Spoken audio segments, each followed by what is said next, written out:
at-targhibu fi tarkiha.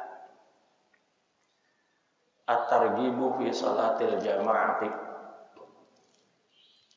yaitu anjuran di dalam melaksanakan sholat berjamaah. Wa tarhibu fi tarkiha, dan larangan di dalam meninggalkannya. Jadi ini sunnah Rasulullah Sallallahu Alaihi Wasallam yang terbesar. Kalau kita ngaku cinta Rasulullah Sallallahu Alaihi Wasallam, tandanya gampang. Di antaranya mulazamatul salatil jamaah, membiasakan salat berjamaah. Jangan pernah ngaku cinta Rasul kalau salat berjamaah itu kurang senang, dia salat sendirian lebih banyak daripada salat berjamaahnya. Padahal salat inilah yang nanti yang pertama kali dibuka kitabnya, bukan hebat ngajarnya, bukan banyak santrinya, bukan banyak sedekahnya, bukan. Tapi nanti yang dikebet pertama kali adalah awwalu ma yuhasabu bihil 'abdu yaumal qiyamah as-shalah. Jadi kalau kebetan pertamanya rusak, jangan harap kebetan-kebetan yang lain itu akan berhasil lebih baik. Tapi kalau kebetan-kebetan pertamanya ini salat berjamaahnya bagus, mulazamah ke masjidnya bagus, tanda orang yang beriman ini. Di antaranya adalah libasut taqwa, yaitu salat berjamaah. Di antaranya yang paling gede dan paling indah adalah salat berjamaah. Maka di sini Rasulullah Sallallahu Alaihi Wasallam, ya, qala Sallallahu Alaihi Wasallam itu bersabda, salatul jama'ati afdalu min salatil fardhi bi sab'in wa 'ishrina darajatan.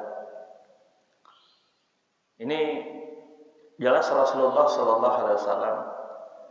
Hadis ini kuat sekali, diriwayatkan oleh Al-Bukhari dan Muslim dan yang lain-lainnya. Jadi bahwa salatul jamaati, salat berjamaah itu lebih afdal daripada salat sendirian. Dengan pahala tentunya yaitu 27 derajat. 1 derajat di sisi manusia itu aja sudah membuat bangga kita. Contoh, ketika kita jadi RT, berhasil orang minta supaya jadi RW. Ini tingkatan yang paling bawah kan RT. Terus naik ke RW, 1 tingkat tuh, rasanya udah bangga bener. Pakai kompanya lagi, sekarang RW, bener gak? Nah, dulu orang jadi RW ogah, orang berebut. Ada saya lihat situ ada logo, pilih saya nomor 1 gitu. Di sono saya lihat, saya geleng-geleng kepala. RW aja sampai kayak begitu. Rupanya cakep nih di kampung ini, jadi RW-nya dilirik jadi lurah. Udah naik 2 tingkat tuh. Udah beda lurah sama RW penampilannya, ya. Gaya kongkonya juga udah beda. Nah, panggilannya udah lurah maksudnya. Udah bukan lagi gitu, bukan. Ya. Udah kelilingin udah tuh banyak PKK, cakep-cakep, montok-montok. Betul gak ya? Ya emang rata-rata. Jadi lurah, naik lagi sederajat. Di sisi manusia doang nih, diangkat jadi camat. Beda cara jalannya, cara ngatur kumisnya, jenggotnya rapi, karena diurusin. Betul. Waktu jadi RW mah blangsit kurang diurusin. Sekarang udah jadi camat, cakepan dikit ya. Mobil juga udah lumayan, Fortuner udah naik dah tuh. Jadi camat, naik ya, jadi wali kota. Beda lagi, padahal naik sederajat tuh. Udah beda lagi. Kalau Rubicon mah ya kelewatan udah itu. Ya. Wali kota Rubicon mah kecil. Kemudian sukses dia, naik sederajat lagi di sisi manusia nih. Ya itu udah wali kota ya tadi, naik ke wali kota, ya naik lagi ke gubernur. Nah, di gubernur punya wilayah luas, berapa kecamatan, berapa RT RW, berapa wali kota, kan gitu. Nah ini dia, udah punya wilayah tuh, raja kecil, sukses dia. Wah, diajukan ke 2004 kan gitu ya, presiden orang nomor 1 nih, yang punya Indonesia kira-kira begitu.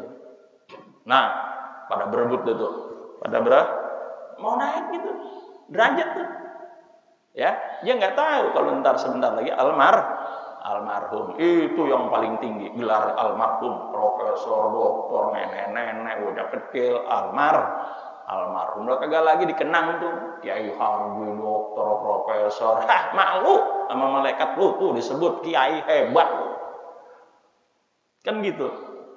Matanya di kuburan lo jangan disebut-sebut model kayak begitu, udah kiai jangan dah, yang penting gue selamat di kuburan. Ingat. Jadi tingkatan-tingkatan kayak gitu tuh, tingkatan di antara manusia terhormatnya bukan main. Bagaimana kalau 20 derajat di sisi Allah Subhanahu wa taala yang memang tidak pertontonkan sekarang sebagaimana yang kita lakukan. Ya kalau yang ngontrak, tapi dia sholat di sini, tapi derajatnya naik setiap harinya. Cuman dia kagak tahu bakalan walal akhiratu khairul laka minal ula. Itu dia kagak tahu kalau akhirat itu lebih bagus daripada ini dunia, gitu. Dia lupa hidupnya bakal di akhirat triliunan tahun, udah kagak ada kehidupan setelah itu. Tinggal 2 rumahnya, mau masuk rumah neraka atau masuk rumah surga. 2 doang pilihannya. Udah di dunia susah, berproblem dia, masuk lagi ke neraka lebih susah lagi. Problemnya lebih parah. Kalau di dunianya dia aman, kemudian bagus, alamnya bagus, Allah redho, masuk surga dia aman, problem kelar udah. Jadi kelar problem itu setelah orang itu ada di akhirat. Di mana? Di surga. Dah kagak ada problem apa-apa situ. Mau ngapa? Bidadari banyak, tinggal ngambil, kagak pakai nikah, kagak ada penghulu. Mau makan apa aja di sini dulu haram halal. Problem udah kagak ada. Mau naik mobil udah kagak ada lagi tuh. Ya, lampu merah, udah kagak ada peraturan. Pokoknya di surga mah udah peraturan bebas, udah kagak ada aturan. Kagak ada sholat, kagak ada. Sholatnya 5 waktu, udah kagak ada sholat. Kagak ada aturan lagi, tinggal nikmatin hasil di dunia kita. Makanya sholat berjamaah dijaga. Ya, saya juga lagi nasihatin diri saya ini. Semakin saya kenceng ngomongnya, semakin saya ingat. Dong saya juga udah 60 tahun. Ya. 60 tahun, Pak. 60 tahun. Ya, kalau dikasih 90 tahun ya tinggal 30 tahun lagi. Ya. Lagian gue pindah sana ke Subang, pondok anak sana di Subang, ya toh. Pondok Darul Pala, Masjid Darul Pala. Jadi kenangan dulu pernah ngajar di sini. Kan begitu. Saya juga mau pindah rencananya. Kan begitu. Jadi begitu, itu hidup tuh. Sisa hidup ini mau dijadiin apa? Dengan sholat berjamaah. Kalau kita di pondok tiap hari berjamaah, didoain. Di pondok mau kita kagak pakai berdoa juga,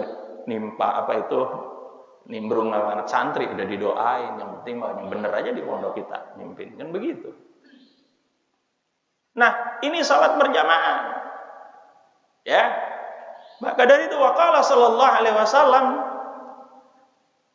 man shallal isya'a fi jama'atin fa ka'annama qama nisfal lail wa man shallal subha fi jama'atin faka'annama shallal laila kullahu. Masyaallah. Luar biasa nih. Ya. Kayak begitu tuh. Jadi ini riwayat Muslim nih hadis. Bersabda Rasulullah Sallallahu Alaihi Wasallam, barang siapa yang sholat isya berjamaah, sholat isya berjamaah, ada 2 sholat nih kalau kita perhatiin, semuanya sholat penting semuanya. Tapi 2 ini jangan sampai ditinggalin berjamaahnya, oke? Oke. Mungkin kalau zuhur di kantor itu usahain kalau kita kepala bagian panggil tuh tukang apa namanya yang bersihin, salat kemana sini, bagi duit 20.000, girang banget ya. Dia aja begitu, siapa di sini? Lo bagian. Nggak bisa ke masjid, dia sibuk. Ente tiap hari nemenin anak sholatnya di sini ya. Nah, ntar gue bagi duit 20.000 setiap kali sholat. Gak apa-apa. Udah sholat, sedekah sama dia lagi. Dia juga nggak mungkin jadi cleaning service. Kalau dia kaya, nggak bakalan. Pasti susah. Bener lo kagak? Nah sedekah yang begitu, senang dia. Ya toh? Orang saya dulu di Mekah, ada cleaning service, saya cuman 10 real doang, doanya panjang banget. Aminin, saya diam aja penangis saya. Kasih 10 real.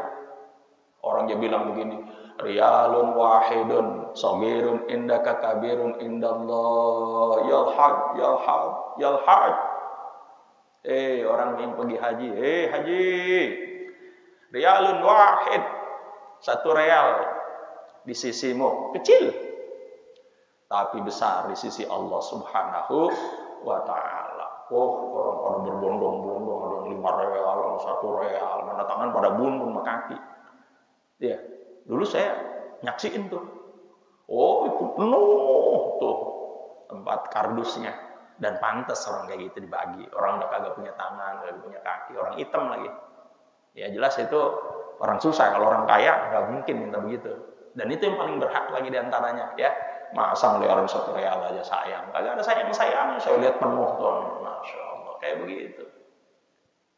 Ya itu karena apa?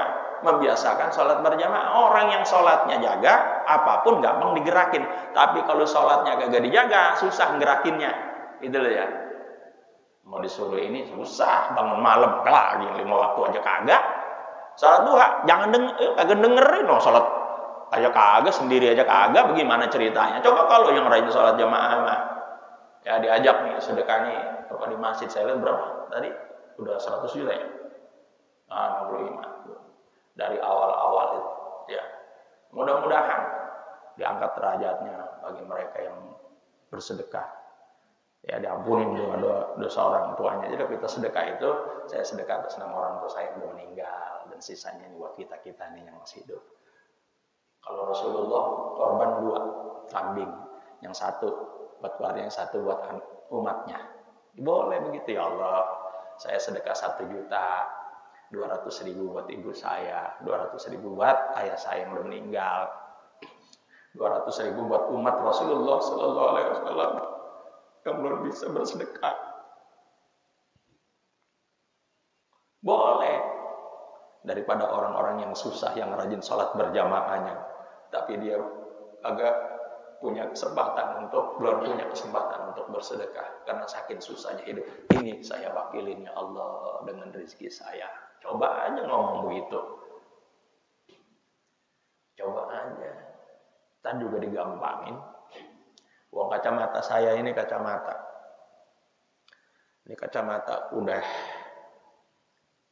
kadaluarsa 3 tahun lebih saya kagak ganti-ganti. Kalau baca udah remeng-remeng saya baca.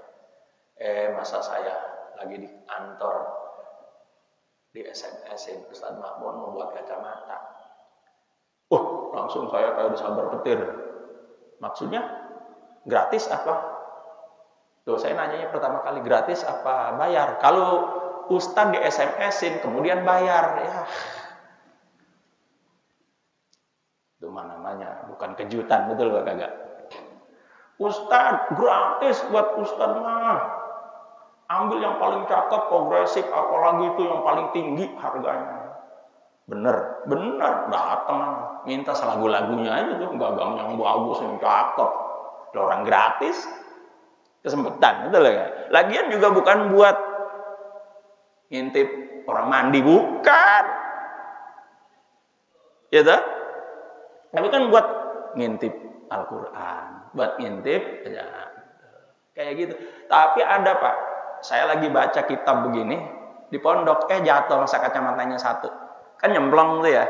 Ada yang sedih banget di belakang saya lihat. Itu cewek datang tuh udah dari kelas 6, cakep bocahnya. Datang ke depan, mau ngapa? Dia pungutin tuh. Ustadz, Bapak itu punya optik. Ustadz, ini saya bawa aja ya. Jangan. Saya ini lagi ngajar. Yang saya ajar semuanya. Kalau saya terima sedekah kamu, yang lain kesinggung nanti. Suatu saat kalau nilai kamu kecil, saya gedein. Kan gitu. Nah ini jangan. Kalau ini ada tendensi namanya. Tapi kalau tadi mah nggak ada tendensi. Orang kaya mah lain. Panggilannya lain. Pagi-pagi mau berangkat ngajar. Orang kaya. Saya tahu nih suara orang kaya, orang miskin, orang kaya beda Pak. Sama mau datang sini kemis. Datang. Mau ngapain? Begitu bahasa saya tuh. Ya Ustadz dipanggil suruh datang pagi-pagi. Kagak sopan banget kan ya. Mana karena lagi mau ngajar. Pokoknya datang sebelum saya berangkat. Yang nelpon tuh punya mobil Mercy. Oh ya ini pasti ada benernya nih. Agak ngelagain gua nih. Pasti gua mau dikasih duit. Kan gitu ya. Bener saya nyampe sono mau ngajar Ustaz. Iya. Ini bawa nih. Ada duit 15 juta nganggur. Begitu. Orang kaya ngomong selagu-lagunya. Enak banget didengarnya. Lah kan lain kalau orang miskin. Ustaz ada duit. Ustaz dipinjemin duit gitu loh ya. Bukannya bagi malah mau minjem duit sama Ustaz. Gitu. Terlaluan buat orang miskin kadang-kadang. Nah itu. Jadi gitu. 15 juta. Buat apa nih? Tuh. Kagak ini buat tanah enggak gitu. Berarti tensi lain nih. Buat apa nih? Buat pondoknya. Bawa langsung pondoknya. Biniannya kagak tahu.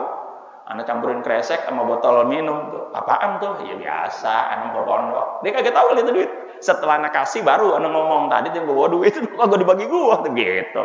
Ya kagak malah gua nambahin gitu. Begitu, Pak. Ya. Gampang apa kagak? Jaga makanya salat berjamaah, tapi jangan salat berjamaah tujuannya begitu nggak boleh ya. Udah jaga aja salat berjamaah itu gampang insya Allah kalau kita jaga dengan hidayah Allah minta Allahumma inna nas'alukal huda wa tuqa wal afafa wal ghina wa husnal khotimah. Baca itu insya Allah urusan lancar. Bener apa kagak? Ya yang penting yang kita lagi butuh nggak pakai minta datang SMS-an. Itu kan berkah-berkah. Kita kan nggak tahu apa dengan salat berjamaah kita atau silaturahim kita, kan gitu.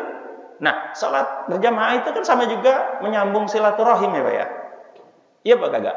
Jelas ada imamnya terpilih, nggak sembarangan imamnya, ya. Terus ada makmumnya. Kalau makmum nggak usah dipilih, mau pelok, mau bianci, nggak ada pilih. Lu banci nggak boleh lu salat di sini, nggak ada. Pelok, masuk. Karena makmum itu rakyat kagak dipilih, mau kaya, mau susah, kan gitu. Nah, umum sifatnya. Tapi kalau imam, pimpinan dipilih, gitu yang bacaannya bagus, ya, kan gitu ya. Bacaannya bagus, enak didengar, ngomongnya santun kali ya pimpinan, gitu kan. Nah itu enak begitu. Jadi kita rasanya adem, gitu. Nah itu dia. Jadi ada silaturahim antara kita nih, horizontal. Kemudian dibina Allahu Akbar. Hubungan vertikal tuh. Jadi ada imamnya yang bacaannya bagus kayak tadi, baik kita dengerin, enak. Kemudian dia mimpin kita untuk berhubungan, bermi'raj kepada Allah Subhanahu wa taala. As-salatu mi'rajul mukmin, jelas kita sedang bermi'raj itu ya. Makanya ada khusyuk di dalam salat itu. Makanya gini. Salat itu masalah fikih. Asal syarat dan rukunnya cukup, sah salatnya. Sah doang. Masalah bernilai, lain lagi urusannya. Nilainya tasawuf namanya, ihsan itu namanya. Ketika Allahu Akbar khusyuk, itu namanya ihsan atau di situ tasawuf. Tasawufnya di situ. Bagaimana supaya sholat ini bernilai? Dengan niat ikhlas khusyuk, hanya ingat kepada Allah. Allah Akbar, ingat kunci di kelam. Terusin apa jangan? Apa mulain lagi? Terusin. Karena khusyuk bukan rukun. Ingat tuh. Allah juga tahu kalau manusia itu sholatnya nggak pernah khusyuk kecuali Rasulullah Shallallahu Alaihi Wasallam. Tahu sampai Ali yang terkenal khusyuk juga kagak khusyuk pernah. Kata Rasul, Rasul paling khusyuk sini. Ali Rasul, ya. Nah kasih hadiah nih, sorban dari Yaman, hijau warnanya. Dia sholat, khusyuk banget Ali. Ali paling khusyuk sholatnya. Ada tombak di sini aja minta dicopot, nanti giliran sholat kagak terasa ditanya gimana? Kagak terasa tuh saking khusyuknya. Diuji sama Rasulullah apa bener nih? Ini ada sorban nih dari Yaman nih, warnanya hijau. Siapa yang sholatnya paling khusyuk, dia yang dapat bagian. Ali sholat ditanya sama Rasulullah, gimana? Khusyuk ya Rasul, cuman pas giring mau salam teringat itu sorban katanya. Nah itu artinya apa? Apa enggak diterima sholatnya? Terima lah insya Allah. Ya, apalagi Sayyidina Ali, ya kan? Biangnya wali, biar orang soleh, kan begitu. Wahwa babul, babul ini ya, pintunya ilmu, mau masuk ilmu melalui Ali dulu, kan begitu. Jadi gitu, ini orang ternyata yang paling khusyuk ingat juga itu namanya manusia. Makanya kagak ada cari di imam mana aja tuh Hanifah kayak Syafi'i kayak yang kita mayoritas ini cari rukun sholat khusyuk pada kagak diterima sholatnya. Yang paling kagak diterima saya duluan karena ingat mengajar. Itu tadi halaman berapa sih begitu ya. Nah makanya khusyuk bukan rukun, tapi khusyuk dengan ilmu tasawuf membuat orang itu bertambah nilai dalam sholatnya yang dia baca. Ingat, makanya kan Robbi Firli, Pak Robbi Firli itu diamat-amatin loh Pak, diingetin Robbi Firli, ampunin saya. Sholat mungkin kurang tadi tuh, bacanya kurang bagus, ya, saknya kayak gitu, dalnya kayak dal, gitu loh ya, kayak dal tuh ya. Nah itu mungkin kurang-kurang dikit. Kata Kyai Syafi'i Azami almarhum al-maghfurlah, sholat dipimpin nama orang yang selagi tidak merubah huruf itu boleh. Kalau kurang fase nggak apa-apa kata dia. Kan nggak semuanya orang fase. Dod itu yang paling fase Rasulullah. Mau hufad sini juga kagak fase. Yang paling fase nyebut itu adalah Rasulullah doang sendiri. Ada hadisnya masalahnya. Tanya tuh Ustaz Fikri, cari. Ustaz Fikri sama ngomong begitu bener apa kagak? Yang paling fase orang terfasih nyebut don itu adalah Rasulullah Shallallahu Alaihi Wasallam. Berarti kita ini kurang fase semuanya. Makanya jangan sok, imam syaratnya harus 2 juz jadi imam. Jangan. Lah Bang Haji Husain ini kagak boro-boronya 1 juz. Ayat apa juz yang ke-30 juga aja kagak.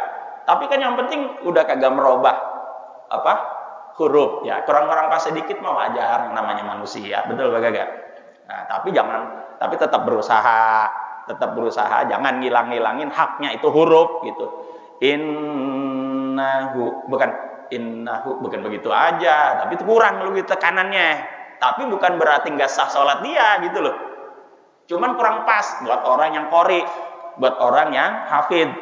Ya, ini kalau bisa yang hafid jadi imam gitu ya. Yang setengah hafid, yang kayak saya nih jangan. Kalau masih ada yang bacaannya lebih baik, walaupun saya ustadz, mundur. Ustadz Sofwan Nizami juga lebih tahu dia. Kadang-kadang kalau imam tetap yang bacaannya fasih kan gitu loh ya. Ya karena kita tahu ngukur diri juga. Memang kita bukan orang yang ahlinya di situ, gitu. Jadi kayak begitu Pak. Yang penting mah tahu diri. Itu aja udah ya. Yang kira-kira bacaannya ngepres ya mundur. Jangan pengen depan mulu adanya ya. Kan dikenalin orang tuh bacaannya ini sidahnya kurang tekanan nih, kan mestinya itu 2 harokat ya, paling kagak tuh di situ ya. Makanya jadi kita harus belajar, apalagi di sini udah ada gudangnya tuh ya. Ustaz Fikri itu orang-orang soleh, hafid itu udah datengin aja situ. Saya mau tahsin, kira bacaan saya bener apa kagak gitu ya, itu dia. Nah, kita kembali, makanya itu sholat kita kudu jaga, ya. Makanya tadi kita terusin sedikit nih hadis ini, nanti hadis sisanya hari yang akan datang. Jadi barang siapa tuh katanya man shallal isya'a fi jama'atin, barang siapa yang salat isya berjamaah faka'an nama qauman isfalai, seakan-akan dia itu salat setengah malam, dari jam 7 malam sampai dari jam 6 sampai jam 12. Tuh seakan-akan dia salat segitu nilainya kalau salatnya berjamaah. Wa man shallas subha, ya, wa man shallas subha, dan barang siapa yang salat subuh fi jama'atin berjamaah faka'an nama shallal laila kullahu, seakan-akan dia salat yaitu sepanjang malam. Tuh. Jadi kabar baik buat orang yang salat subuh, dijaga tiap salatnya. Yaitu kita nggak sempat salat malam, tenang aja, masih ada salat subuh. Salat subuh berjamaah sama harganya dengan salat sepanjang malam. Ada orang salat 500 rakaat, mungkin kecapean, jelang subuh dia tidur, bangunlah dia jam 5:30, salat sendirian. Pilih mana? Aneh, pilih yang salat subuh berjamaah ketimbang yang 500 rakaat tapi kagak salat subuh berjamaah. Ngapain ada yang ringan dikasih Rasulullah SAW, pilih yang susah-susah. Biasa-biasalah sajalah menjalankan agama itu, jangan kebuatan menyusahkan diri. Udah dikasih puasa Senin Kemis, ngikutin syariat Nabi Daud, walaupun Rasulullah nganjurin. Silakan kalau memang masih kuat sholat Nabi Daud. Tapi kan syariatnya Nabi Daud, syariatnya Rasulullah kan cuma Senin Kemis, hebat apa kagak? Ngapain nyari yang susah, nyari yang gampang aja. Ada sholat jamak kosor, sok-sokan dia. Oh enggak, gua mah sholat jamak doang, kagak kosor-kosor, harganya apa 2 lawan 4, beda biji mata lu. Ini kan syariat yang Rasulullah jalani, dikasih kemudahan kagak mau diambil, sombong amat. Ente punya duit 5 juta di kantong ente, ada orang lebih kaya dari ente ngasih 50 juta, ente nggak ambil, goblok. Kalau kata orang Betawi gitu, ya apa kagak? Ambil, masalah ente mah sudah kaya di Darul Pahala, pondoknya Ustaz Fikri, mau kasih anak bininya halal banget, itu betul apa kagak? Kira-kira begitu, jangan kesel Anda. Gitu udah ngaji nih, ada jamak kosor, ambil jamak kosor itu, ya. Mau takdiman, mau jamak kosor takdiman atau takhiran, ambil, jangan kagak, jangan sok-sokan. Gaul, gua mau tiap waktu berhenti. Kita diem aja tuh. Ya lu kagak paham, ada rukhsah lu kagak ambil. Biar ngapa tuh? Kan gitu ya. Nah itu. Ambil rukhsah dari Rasulullah. Rukhsah apa sih? Dispensasi, takhfif, kemurahan. Ya. Itu. Mudah-mudahan kita ini menjadi orang yang tidak berlebih-lebihan. Oke?